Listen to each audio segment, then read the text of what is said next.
Last year we had a panel discussion on this stage about the idea of a perfect song, and we invited Tim Byron to take part in that, and his analysis of exactly why perfect songs are perfect songs was stunning and scientific and super interesting and pretty funny. I thought there would be really no one better to start off the Friday morning than Tim to come back and to give him his own stage. He's a music psychologist and one of the more interesting people to talk to about music that I've ever met. So I'm very, very excited to have him here. Tim Byron.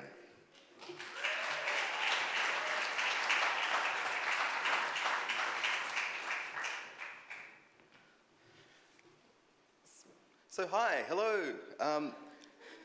Hello. So I hope that the complimentary Bloody Marys that you've been having this morning are helping you nurse your hangovers this morning. Because I got to warn you, you're about to be listening to snippets of like Justin Bieber or One Direction. So if you haven't had those Bloody Marys already, now is a good time to do so. Like I think I'm going to talk for about 40 minutes or so. Nick was telling me that like he's very happy for me to run over. So you've got plenty of time to go get one. And when I start playing Justin Bieber later on, and you're listening to it and you're thinking, yeah, I should have had that Bloody Mary, you've only got yourself to blame. So settle in. So let me give you some background. I didn't realize Nick was going to introduce me, so I had like a little bit of background on me. This thing should be changing a slide. Cool. So that's me in a weird floppy hat because I'm officially Dr. Tim Byron because I did a thesis in music psychology. And so I currently lecture in an online course at the Queensland Conservatorium called Music, Mind and Brain. And so I once told someone that I was a music psychologist, and their kind of instant response to me was basically, wait, what? Why do musicians need their own psychologists? They don't have real problems. And sadly, this is untrue. There was a study that was in the paper yesterday saying that people working in the entertainment industry have 10 times the level of anxiety disorders as the rest of the population. But anyway, for better or worse, did I do that? I didn't want you to see that bit yet. Anyway, sorry. So for better or worse, where was I? I don't actually do the kind of psychology that helps people though, so I don't know how to fix your problems. I'm sorry. But I focus like in my research on sort of technical scientific stuff about how the mind processes information, which happens to be musical. And so recently I've been doing research on earworms and how songs get stuck in your head.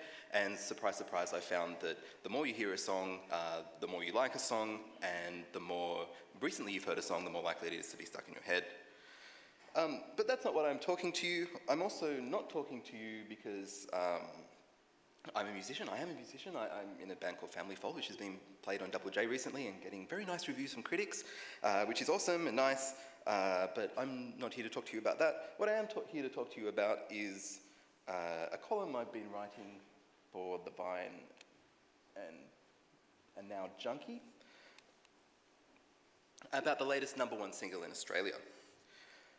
So the question that many people sort of ask me is, why did I end up writing about #1 singles? So basically, I'm the kind of musician who plays in critically acclaimed bands, and I lived in the inner west of Sydney in the 2000s, and I could go and have conversations in pubs with people I didn't know about, like, I don't know, about like 1960s psych pop music. I really like the song My White Bicycle by Tomorrow, for example. And we'd have conversations about what the best Spoon record is, and I mean, it's clearly Kill the Moonlight, but I mostly think that because it was the first one I heard, and I think if you heard a different one first, maybe you like that one better. But anyway, I was amongst my people in the inner west of Sydney, and you can see up there on screen, there's a place nearby to me which is literally a hipster picklery. That they pickle stuff, and that is literally out of Portlandia, and it's weird. Anyway, for various reasons in 2009, I moved to the Gold Coast, and so I was no longer amongst my people. So nobody knew what the hell I was going on about if I started talking about Animal Collective or Dirty Projectors or something like that. It was 2009. And so basically this made me curious as to what the music that non-music nerds listen to. Because I was a music nerd around music nerds, and most people are not. And so I was curious about what they listen to and why. And with my background in music psychology kind of stuff, I tend to ask those questions about why. So I started listening to number one singles. So I'm eternally grateful to Marcus Teague for saying yes when I pitched a column about it for The Vine. Is Marcus here? Yeah, he's here. Oh, good, you got in. He was worried he wouldn't be able to get in because he lost his pass. So if the security are ready to like turf him out now that he no longer has his BIGSOUND speaker pass thing, feel free to do so. Anyway, at first, like with this stuff, I was really a fish out of water. Like, I'd really not kept up with the pop charts in a decade, and I had no idea what this stuff was. And so listening to songs by, the Black Eyed Peas for the first time, and actually like properly listening to them, was a really strange and weird and disorienting experience.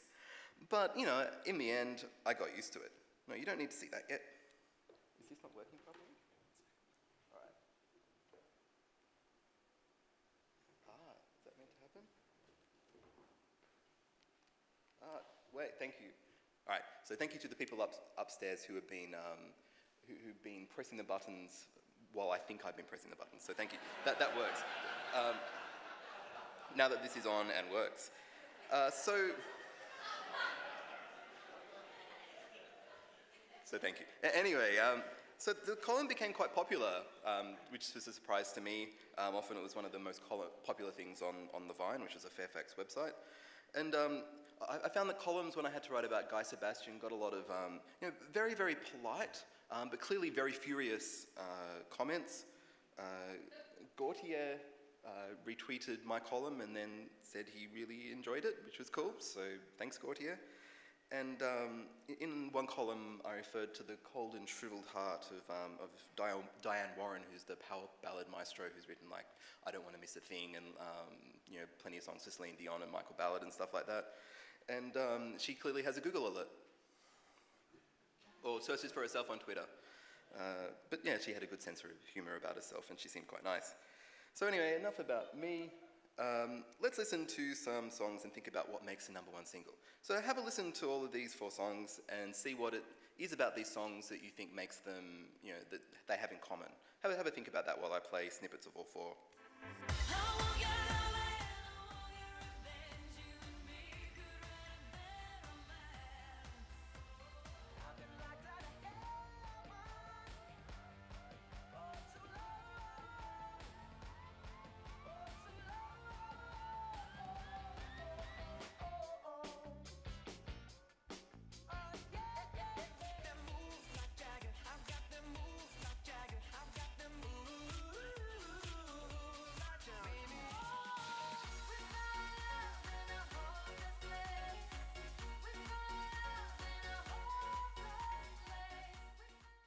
So these are all the kind of songs that even if you're not paying any attention to pop music at all, if you can possibly help it, you probably have already heard.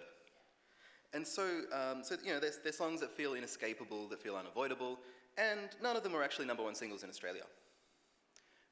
3 of them were number one singles in the US, but none of them were number one singles in Australia.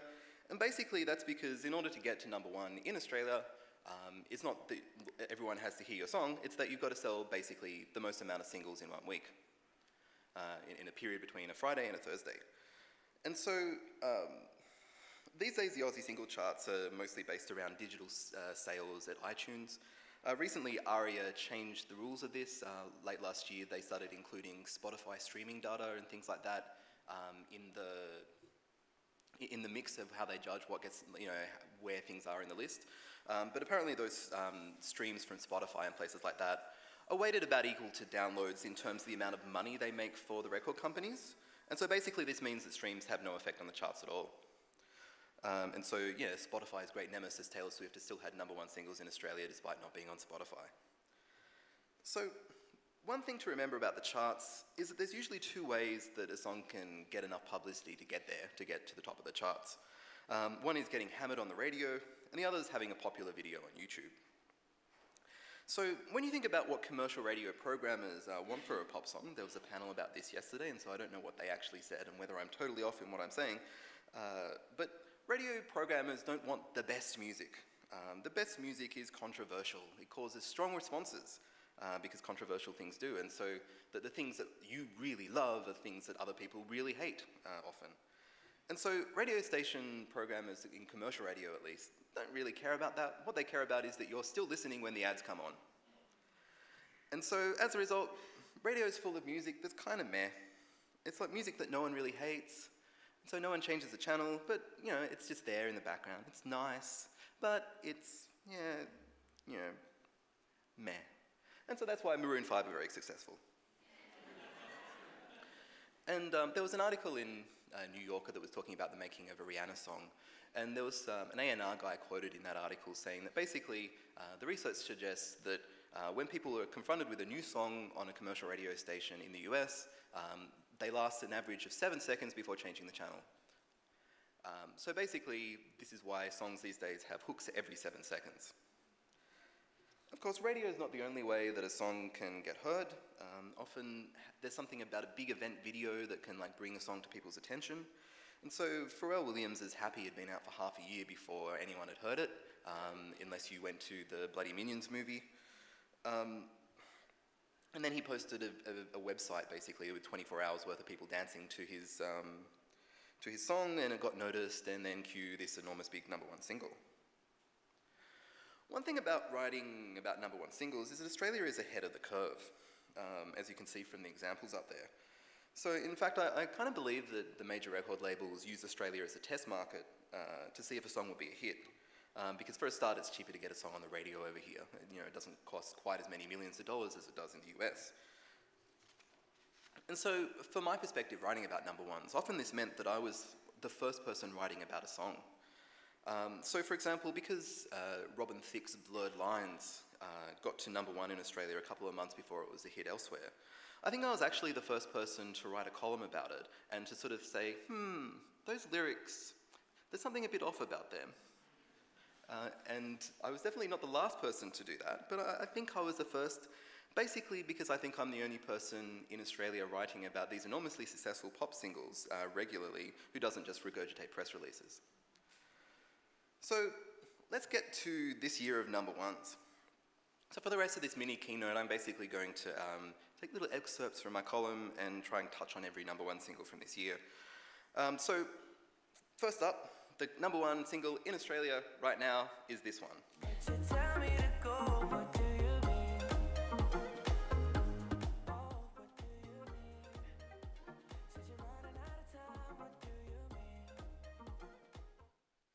So that just got posted last night on the Junkie website, and basically I've been trying to write this while I've been here, and so it's so I was just sort of, it was a bit less structured than some of my other articles, but basically what I'll say, I quite like this song, which is weird because I can't imagine 2009 Tim Byron before he moved to the Gold Coast, like, you know, that person who I used to be would look at me very, very weird right now for saying that. But I do kind of like that song.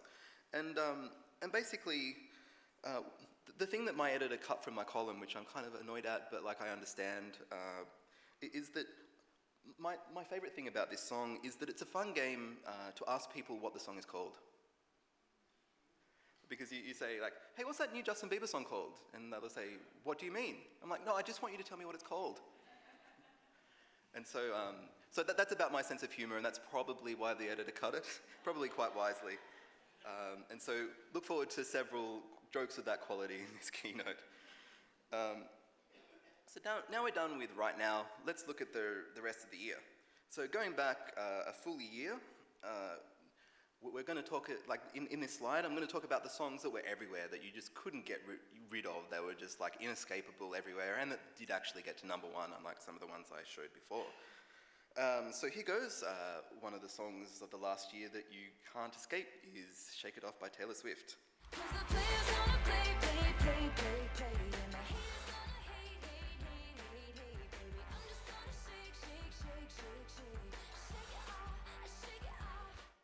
Which my t-shirt has a lyric from. And so there's some people clapping here, and I think there's a lot of really annoyed Sonic Youth fans as well. But Anyway, when I first heard this song, my immediate thought was that it sounded overly rushed rather than exciting, that they were trying to cram too much stuff in. It seemed to me that the song would sit more comfortably with a bit of the pace taken off. It was a bit fast. But that rushed feeling was exactly what they were aiming for.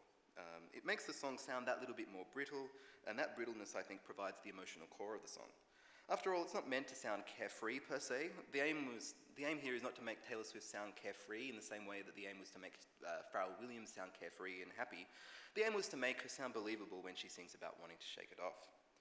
Next song that was everywhere, that was a #1 single in the last year, is All About That Bass by Meghan Trainor. Go ahead and move along, because you know I'm all about that bass, no trouble. So, with this song, as you're probably aware, the lyrics are all body positivity all the time. There's lines like, every inch of you is perfect from the bottom to the top, and I ain't no size 2. But the sad thing about this song for me is this song still lives entirely in the world of physical appearance.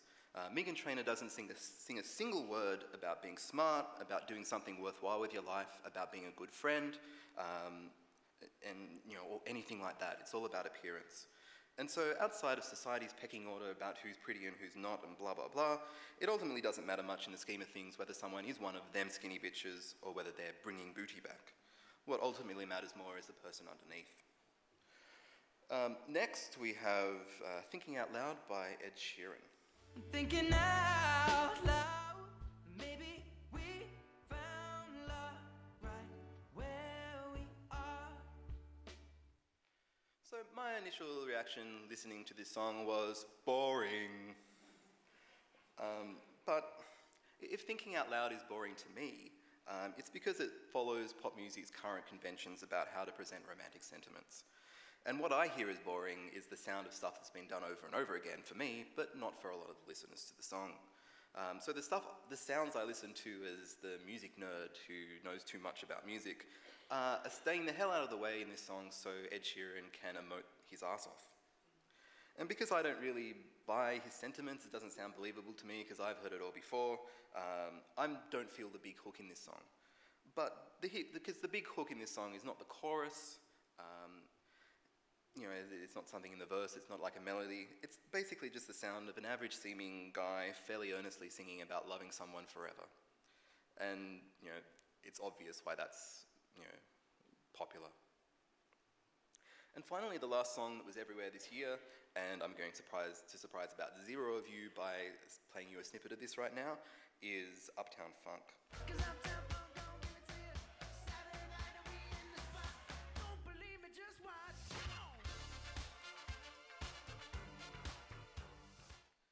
So while Uptown Funk shamelessly explores the sounds of funk circa 1983, it also errs on the side of hook after hook exuberance rather than on the side of picture-perfect sonic accuracy.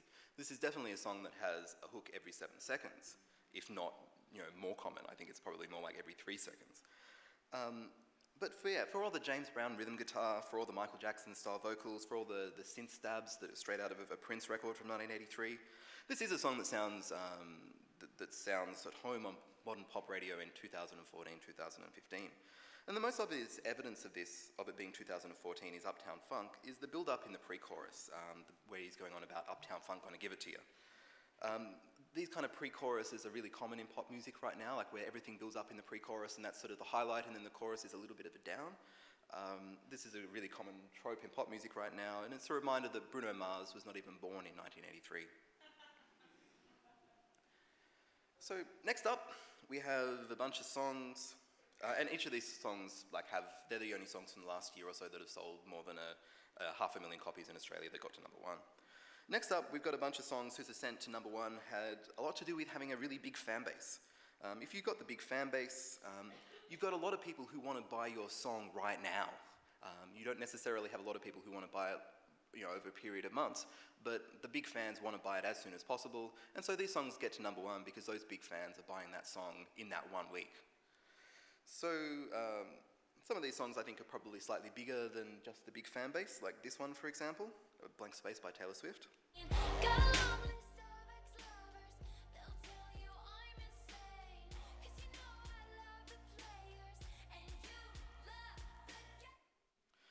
So, pop music is sort of funny in a way because people think they understand pop music when they hear it on the radio because a lot of it's not meant to be very hard to understand. But there's a whole bunch of stuff that goes on in pop music that only really makes sense if you know it pretty well. And you'll probably remember this from when you were 12 or 13 and knew a lot of pop music, and so things made more sense then than they make now.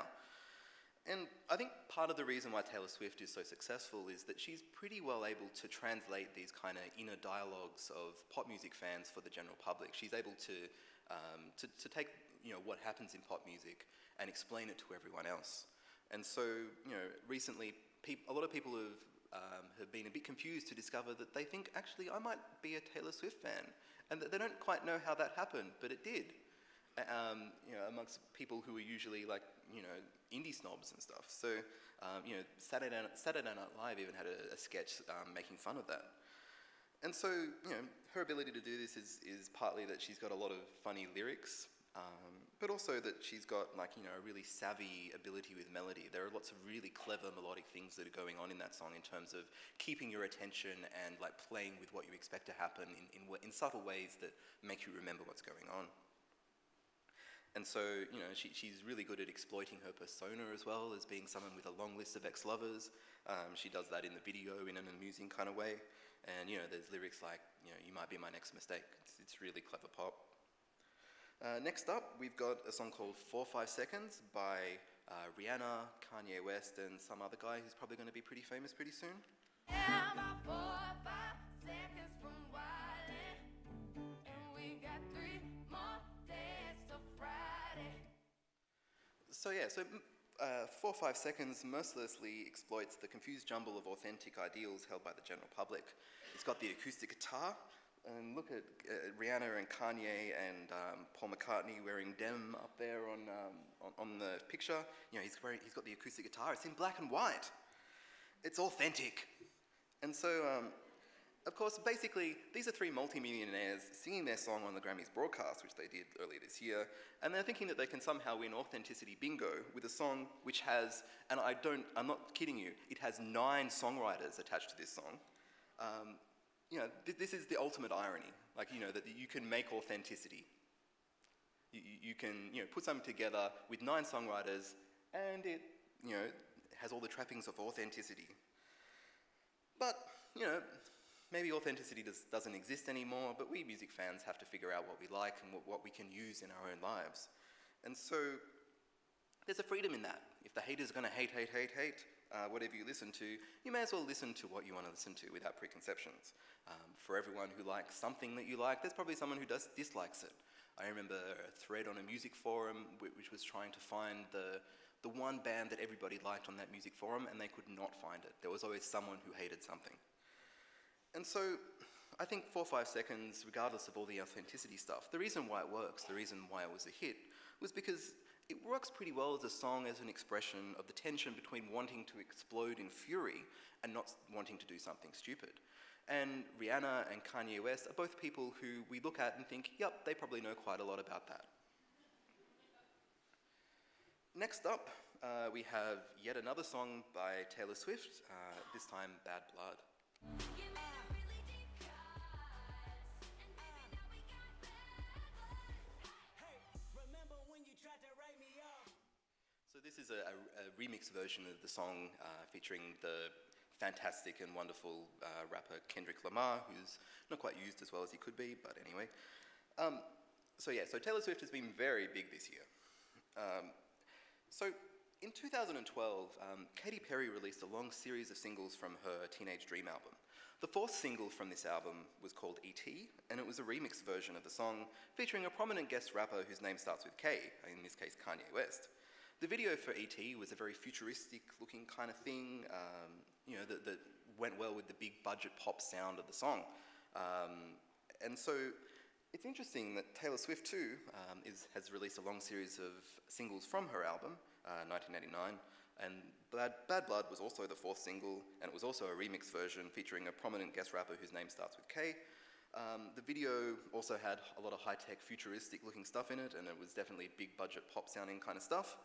And, well, it's interesting that this is a song which is about not liking Katy Perry, which it apparently is. It's a diss song to Katy Perry. So I thought all of those kind of things in common were something that people hadn't noticed, but I think were probably pretty deliberate. Another song with a big fan base now is Like I'm Gonna Lose You by Meghan Trainor featuring John Legend.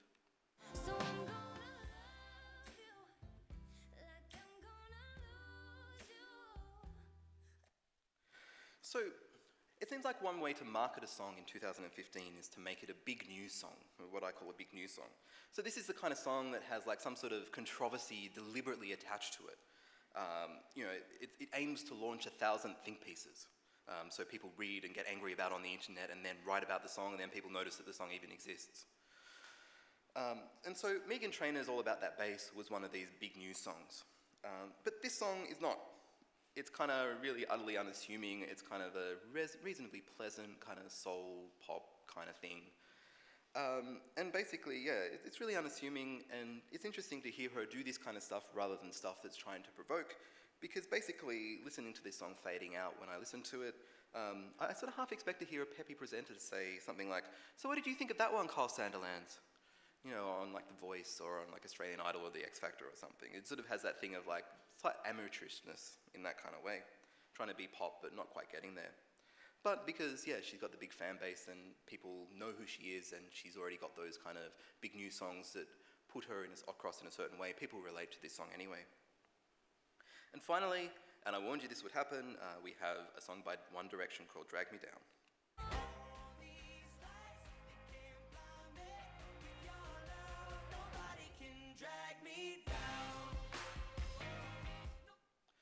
So One Direction panders expertly to its fan base. It comes at a pivotal point in the band's career. One of the band members has just left, Zayn Malik, and the rest of the band had been left to carry on without him. And so, you know, most boy bands don't last 5 years, which they have, and good on them. And when a band member leaves like that, it's usually the death knell. You know, Robbie Williams left Take That, and they lasted for about 6 months after that. When Justin Timberlake left NSYNC, NSYNC sort of went on hiatus and never came back. And so the message of Drag Me Down for the fans is powerful. You know, the band singing, "With your love, nobody can drag me down." For a devoted fan, this is the irresistible message. It's like, you're keeping the band going. If you keep enjoying their music and buying their singles, you can keep us going. And so it got to #1, but yeah, they just sort of seem to have broken up anyway. So anyway. All right, so there's songs that get to #1 because they're just big and inescapable. There's songs that get to #1 because they got the big fan bases. And there's songs that get to #1 because they were on a big movie. Because, you know, we see these movies and the songs are attached to the movies made us feel things, and so some of that sort of attachment and feeling rubs off on the songs. And so and it's interesting that both of these movies are very gender-specific kind of movies in a bunch of ways. So this one is Love Me Like You Do by Ellie Goulding. What are you waiting for? Love me like you do. Love me like you do. Like you do. Like you do. Love me like you do. And so, to me, this song sounds a lot like a movie executive asked the producer Max Martin, who produced this, to put together a song that gently hints at the themes of the movie, 50 Shades of Grey, while still being palatable on the radio to middle-aged mums. And so the song has some trademark Max Martin chart pop moves, because it is produced by Max Martin, who also produced all 3 of those Taylor Swift songs. There's the repetition of the title in the chorus and the way she repeats the la in love, like the la la love me like you do. And so basically the song repeats the verbs verb me like you do, so love me like you do or something else like you do, a whopping 30 times.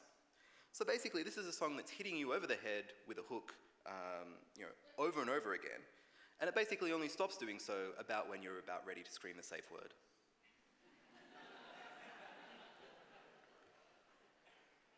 So next up, the other song that was from a movie this year that got to #1 was See You Again by Wiz Khalifa and Charlie Puth. Oh, I'll tell you all about it when I see you again. When I see you again.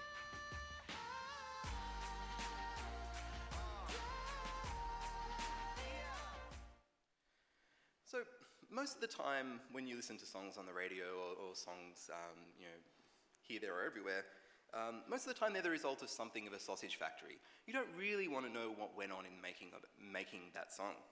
And sometimes the Sausage Factory is slightly more obvious, and this to me seemed like a song where it was a bit too many cooks, it felt to me, but I understand why it was the way it is, but it felt like a bit too many cooks.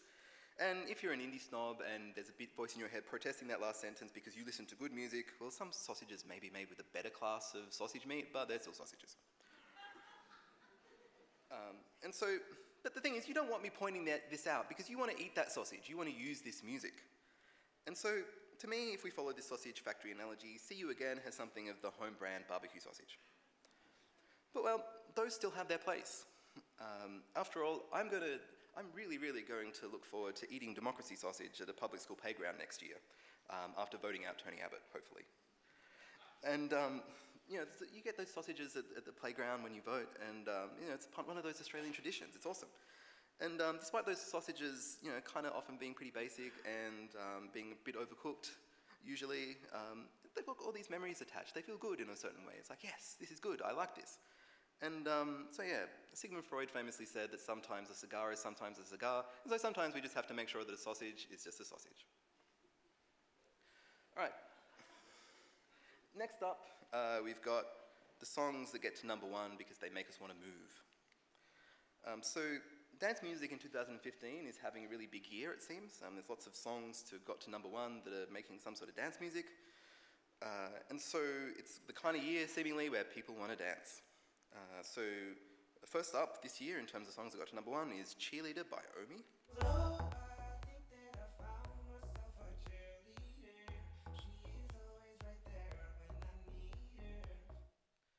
So the typical pop smash of 2014 was overwhelmingly pop. Like, it wasn't hip-hop, it wasn't electronic dance music, it wasn't really alternative or punk, it was just pop. Like, there was a lot of pop on the charts in 2014. There was nothing that JB Hi-Fi would file under dance music that was at the top of the charts. In contrast, this year is different. And so Cheerleader, for example, is apparently a reggae track from 2012 that's been given a tropical house remix by a German producer. And so this is a catchy song. The focus it's got a catchy song, it's got a good melody, but the focus isn't on melody at heart. The focus is on the beat, it's on the groove. And, it's basically fundamentally dance music. And it's clearly a song of the summer. Like, it just got to #1 in the US like a few weeks ago, after being at #1 here in January. So it's a song that works in summer. And so listening to it now, for some of you coming up from Melbourne, it probably feels like summer, and maybe you're getting into that right now. Next up, we've got Lean On by Major Lazer, DJ Snake, and I think it's pronounced Mur.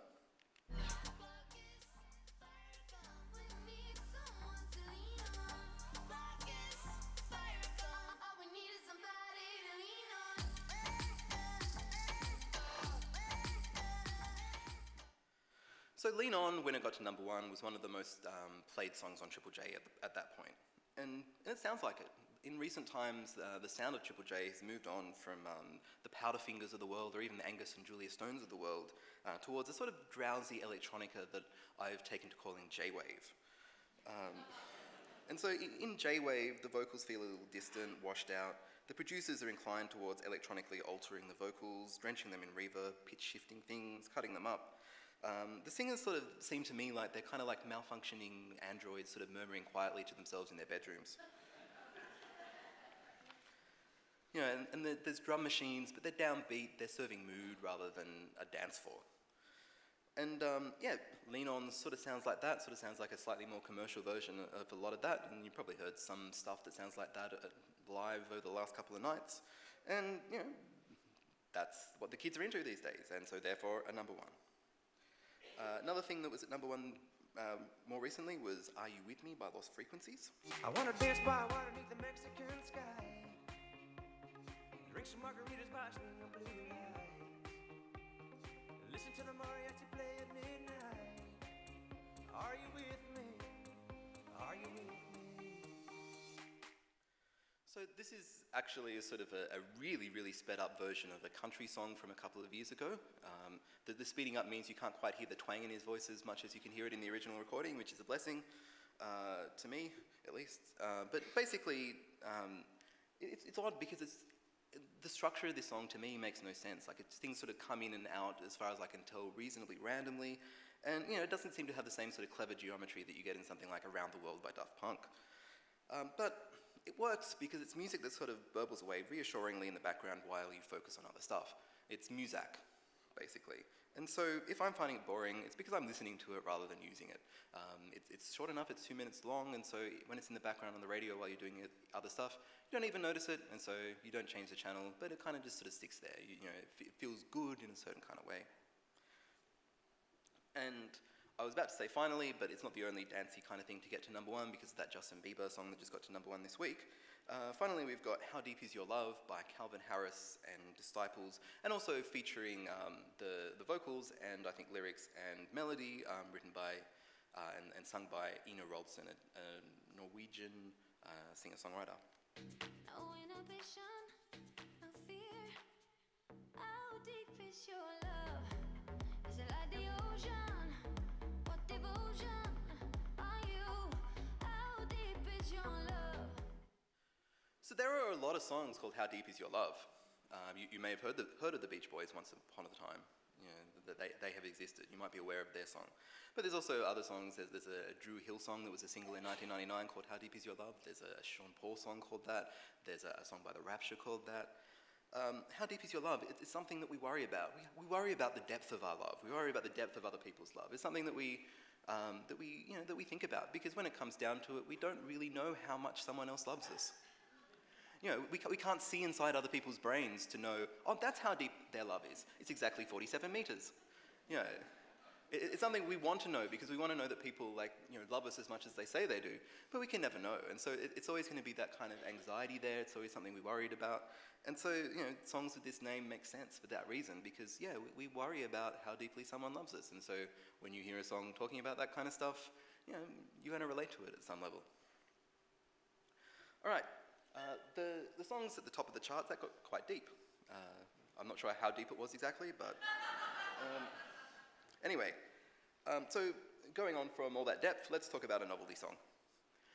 So this year's novelty song was called Bills by Lunch Money Lewis.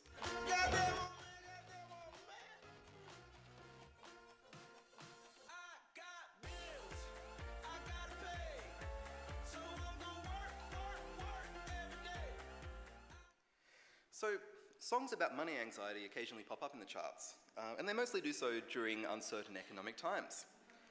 So when Simply Red's song Money's Too Tight to Mention came out and was a big hit in 1985, there were over 3 million unemployed Britons. ABBA's Money, Money, Money was released in the middle of the stagflation crisis of the 1970s, the same one that fueled the nihilism of punk. And basically, when you get the kind of band like Simply Red or ABBA writing about a topic like money anxiety, you can be safely assured that this is mainstream. And so, it's no coincidence that Bills is currently striking a chord in Australia, because we are currently living through uncertain economic times. The Aussie dollar's falling, unemployment rates are rising, they're the highest they've been since 2002. And so, in other words, a lot of people are worried about paying their bills right now. Next up, we have the Aussie contingent, and I think I'm sort of running... Oh, wait, sorry. I forgot I was going to put that in there. Lunch Money Lewis is actually the son of one of the members of Inner Circle who wrote that song. So that's how he presumably got noticed at some level in the music industry. So anyway, so there's been 4 Australian songs that got to #1 in the last year. I'm going to sort of talk about these really quickly because I think I'm running a little bit out of time. And so basically it seems that Australian TV shows only get to #1 if they're... Australian #1 singles, only get there if they're attached to a TV show in some kind of way. So millions of people watch The Voice, for example. And so if it only takes 30,000 of those millions to buy a single on iTunes, voila, you've got a #1. So first up, we've got The Veronicas' You Ruin Me, which was at #1, I think, because they played it during one of the more watched episodes of The Voice last year. I'm your greatest masterpiece. You ruined me. So I feel like my nemesis over the years of writing about this column has been a production duo who work with Sony Music called DNA Songs, who do all of these kind of winners of Australian Idol and The X Factor and The Voice. They seem to do all of those songs, and I just don't like their production style because I find it really boring. And they did this one, and it's actually pretty good for them. Next up, we've got You Don't Own Me by Grace featuring G-Eazy. You don't own me. Don't tie me down, 'cause I never stay.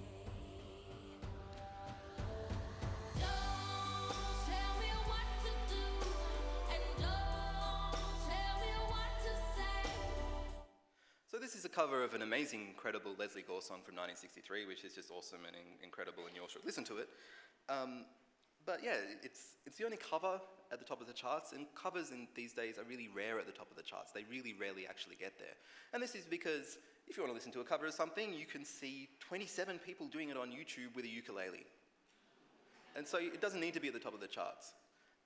And also, you get these, the talent shows and things like that. They devalue the worth of the cover. They make it seem anyone can do a cover, but actually coming up with a new song feels new and different and interesting. And so that kind of logic is something that I think music fans have thought for a long time, but it seems to be in the charts with regular people as well. And so this was used in an ad for Love Child. There's this one.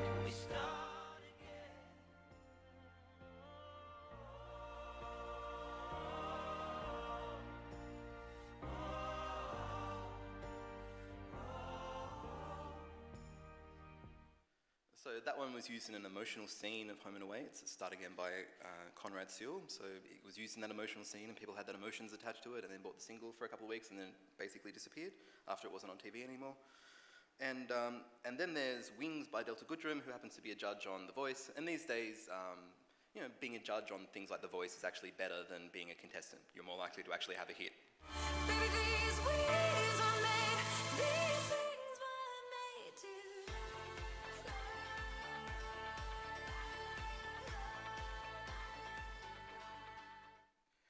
Alright, so they're all the #1 singles from the last year. So having listened to all of this chart pop, people sometimes ask me, well, what do you think is going to be at #1 next? And so I'm going to come up with some very safe and probably quite stupid predictions about what songs I think may get to #1 in the next year. So first up, Calvin Harris is the biggest superstar DJ in the world, and Taylor Swift is the biggest pop star in the world, and they're an item. And so it's pretty fucking inevitable that they're going to collaborate. Unfortunately, because they're still an item, Taylor Swift can't write a breakup song about him. And so what this song is probably going to end up being is a song about their mutual interest in the songs of the 80s. He had a song called Acceptable in the 80s, and her album is called 1989, and so I'm guessing that the song is going to be called Acceptable in 1989. And I should point out that I've made this cover in Microsoft Paint, and so it's not very good, but anyway, she posted that on Instagram a few weeks ago. All right, secondly, the Swedish pop producer Max Martin has produced 4 #1 singles this year and 6 other top 10 singles, including The Weeknd's Can't Feel My Face and Adam Lambert's Ghost Town, which were both #2 singles recently. And it feels like he could get anybody to the top of the charts these days. He got The Weeknd to the top of the charts recently, and they're a weirdo stoner indie R&B kind of thing that gets best new music plaudits from Pitchfork and stuff like that. And so basically, and he made this really good pop song out of working with The Weeknd. And so basically, my other prediction for the next year is that Max Martin is going to cast his eye over Courtney Barnett and say, I think it's your turn. So my prediction for a #1 single next year is, Nobody Really Cares If You Don't Go to the Party Except Me by Courtney Barnett featuring Ariana Grande and Nicki Minaj. So anyway, that's more or less me up. So I'd like to say thank you to Big Sound's Nick O'Byrne for organising to have me here and for introducing me. And I hope, Nick, that I haven't just irreparably ruined your reputation with that act you manage. He manages Courtney Barnett. And of course, I'd also like to thank my editors over the years, especially Marcus Teague and Jake Cleland, who I think are both here, and now Steph Harmon. And I'd also like to thank my fiancée, JD, who thinks up all my best one-liners. My secret's out. And so anyway, I hope you've had a great, fun, Big Sound, and I hope you have a safe journey home.